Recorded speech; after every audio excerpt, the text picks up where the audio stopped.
it is at least probably 30% more efficient than a conventional tube and wing aircraft. And for the general public, that has several benefits. One is lower fuel economy means lower cost. So this kind of aircraft will certainly lower the cost of air travel for the general public. The second reason that fuel efficiency, of course, is important is emissions. And today, of course, reducing carbon emissions is one of our national objectives, as well as reducing pollutants like nitrogen oxide. And with a highly efficient aircraft like this, this provides a tremendous improvement and reduction in emissions, both carbon and pollutants. The other advantage that this aircraft has is by the way it's configured with the engines above the fuselage, it gives much lower noise than a traditional tube and wing aircraft, which has the engines below the wings. So a great advantage of this aircraft that we're also looking to find improvements and make improvements on is noise reduction by having the configuration, as I said, with the engines above the wings. The flight was structured into three major objectives. The first one was what we called envelope expansion.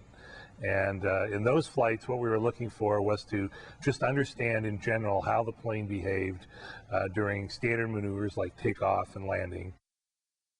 The second objective was what we called the characterization phase, in which we undertook a variety of maneuvers that looked at, for example, stall characteristics, that looked at what would happen when one engine might be out and we had asymmetric thrust.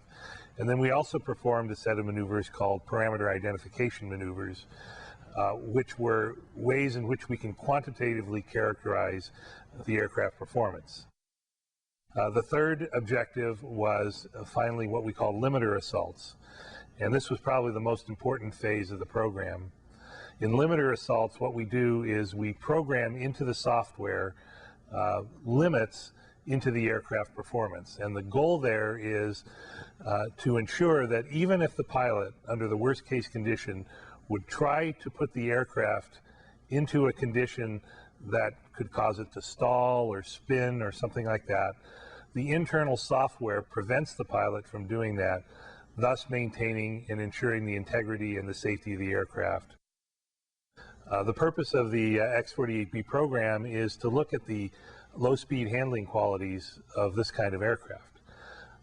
In research that has been done, one of the things that was identified was how does a plane like this handle at low speeds? And of course that's very important for passenger and aircraft safety to make sure that at low speeds it handles well and predictable.